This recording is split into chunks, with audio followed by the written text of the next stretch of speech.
Bonjour, bienvenue sur la chaîne Carafif pour ce deuxième tuto consacré à GIMP. Aujourd'hui on va s'intéresser à un menu et à un seul.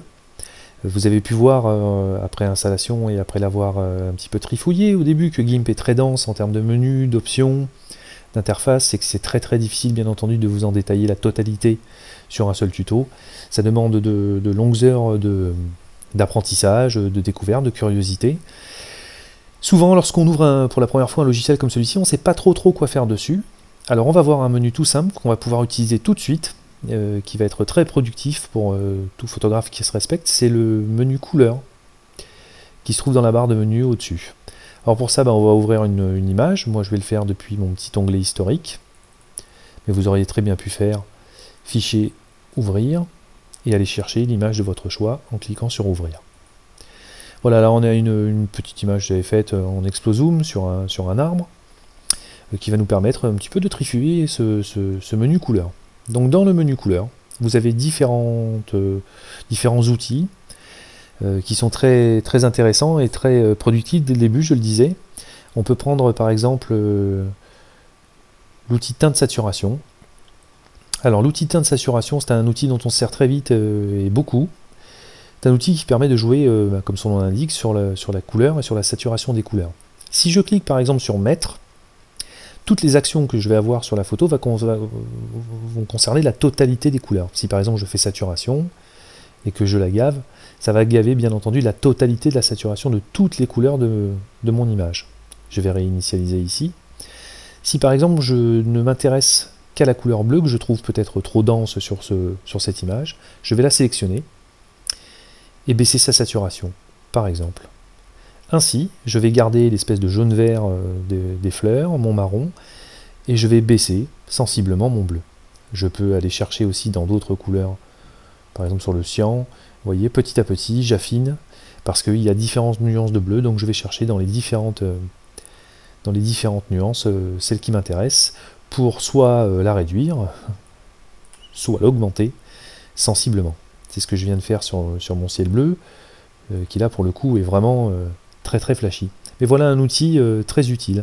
On voit bien dans le feuillage qu'on a une dominante assez forte de jaune. Si par exemple je sélectionne le jaune et que je le coupe, eh bien ça va avoir pour effet de désaturer la partie centrale qui était très riche en jaune. Il demeure encore quelques petites zones vertes, on les voit ici et là. Si je clique sur mon bouton vert, je vais baisser la saturation de mon vert, et là en effet on ne retrouvera plus aucun ton de ce genre, et il ne restera plus que le blanc de mes nuages, le bleu de mon ciel, et puis espèce de spectre sombre du squelette de mon arbre. Voilà par exemple un outil très intéressant dont il faut se servir autant de fois qu'on en aura besoin. On peut créer des presets, c'est-à-dire enregistrer des types de saturation qu'on trouve pertinentes de faire. Par exemple, si on a l'habitude de gaver le ciel bleu, on peut garder un paramètre, par exemple, de bleu comme celui-ci. On va tout réinitialiser. Hop, sur la totalité des couleurs.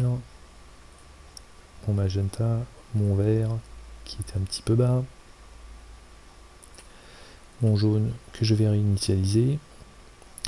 Voilà, ça c'est mon image d'origine. Si par exemple j'ai l'habitude de gaver un petit peu le ciel pour le rendre un petit peu plus bleu, si je rentre bleu, que je gave un petit peu sa saturation, je vais pouvoir faire un plus, et puis l'appeler ciel bleu par exemple. Hop. Le valider. Clic. Et je retrouverai mon fameux ciel bleu dans mon menu déroulant. La prochaine fois que j'ai un paysage par exemple à doper en bleu dans son ciel, il me suffira de sélectionner tout simplement ma petite présélection et de la reproduire à souhait. Ça c'est pour notre onglet, c'est pour notre menu par contre teinte saturation, j'y arriverai. On a le traditionnel luminosité contraste. Voilà, là on va gaver le contraste, le soustraire. Pareil pour la luminosité. Et ça c'est vraiment des outils dont on sert très souvent lorsqu'on fait de la retouche photo. Donc là, immédiatement, grâce à ces outils, vous allez pouvoir commencer à vous en servir. On a des outils comme l'outil niveau, qui représente l'histogramme de votre photo, avec les fameux curseurs noirs, les gris des tons moyens et le curseur blanc, qu'on va pouvoir déplacer, comme sur n'importe quel histogramme, de manière à venir faire rentrer votre image dans les seuils des pixels, avec bien entendu la pipette des blancs, si on veut aller chercher les expositions plus précises, la pipette des noirs, voilà, si on veut recadrer vraiment l'exposition de la photo, ou en cliquant sur auto, laissez le choix au logiciel de le régler à votre place. Ce sont des outils très très classiques de traitement photo. On a le traditionnel outil courbe, alors là c'est la Rolls-Royce des outils, qui n'est pas toujours facile à appréhender au début, mais pour faire par exemple les traditionnelles courbes en S, voilà, ici. Courbe que l'on peut très bien enregistrer de la même manière, hein. On peut l'appeler courbe en S. Hop, l'enregistrer, et la prochaine fois que vous ouvrirez une image, vous pouvez lui appliquer tout de suite votre courbe en S. Tout est paramétrable et enregistrable bien sûr à souhait. Toujours dans notre menu couleur, on a des tas de choses rigolotes, comme par exemple la désaturation totale de l'image, qui est instantanée, selon plusieurs options. L'option de clarté qui vous donnera ce résultat-là, de la luminosité qui va lisser un peu plus dans les tons moyens, et dans la moyenne qui va réconcilier les deux premières options entre elles. Très facile de faire un noir et blanc immédiatement. Donc on peut très bien imaginer désaturer dans la moyenne une image, puis se servir de notre luminosité contraste pour densifier un petit peu le contraste et baisser un petit peu la luminosité, qui sont les deux réglages de base dans la photographie, hop, et avoir notre petite photo retouchée très vite. Bon, bien entendu, c'est plus parlant sur un portrait que sur une photo un peu graphique comme celle-ci, mais on voit que les outils sont très intuitifs et qu'on peut s'en servir assez rapidement. Je conseille toujours, dans nos petits onglets paramétrables, de mettre cette petite flèche jaune qui est l'onglet d'historique, soit par le bouton droit, je peux le sélectionner ici ou venir le chercher avec les boutons, qui nous permet de revenir en arrière, par exemple à notre image de base. Alors très très pratique, surtout au début, quand on touche un petit peu à tout, on peut revenir sur notre image de base sans aucun problème. En continuant sur l'onglet couleur, vous avez des choses comme inverser qui va vous donner un effet négatif à votre photo, ce qui peut être pratique lorsqu'on a scanné des négatifs pour essayer de retrouver des tons dans l'autre sens. Je me sers toujours de mon petit historique.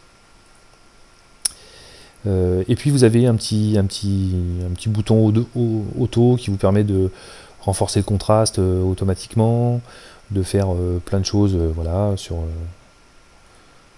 votre photo, voilà, sur la balance des blancs par exemple, il va vous la régler automatiquement, etc. etc.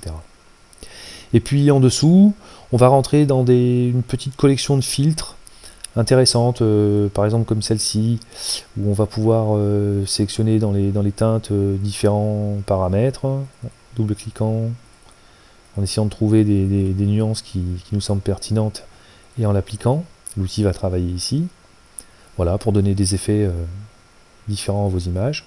On est vraiment dans l'onglet couleur de base, hein. Et puis bien sûr les informations avec l'histogramme qu'on retrouve ici, l'histogramme de votre photographie, l'analyse colorimétrique, alors si ça vous sert à quelque chose, personnellement, moi pas énormément. Bien entendu, dans les composants, le mixeur de canaux. Alors ça, pour tous ceux qui font de l'infrarouge, c'est un outil indispensable, parce que c'est un outil qui permet de traiter indépendamment le canal rouge, le canal vert, le canal bleu.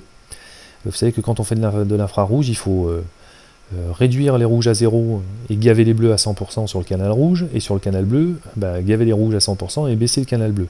Et ensuite jouer un petit peu avec la saturation des verts pour obtenir une image correcte. Donc ça c'est très très utile lorsqu'on fait de l'infrarouge. On peut faire un traitement monochrome par canaux.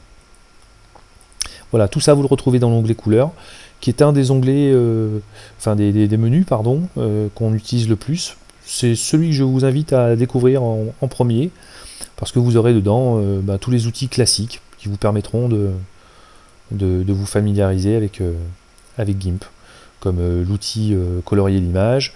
On va sélectionner la teinte et pouvoir s'amuser à faire des trucs très pop art, jouer sur la saturation, la baisser, etc. Et sur la luminosité.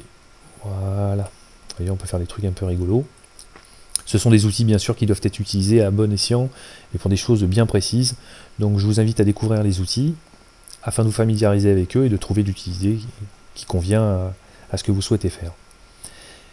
Voilà, on se revoit bientôt pour un troisième tuto où on rentrera dans le menu filtre.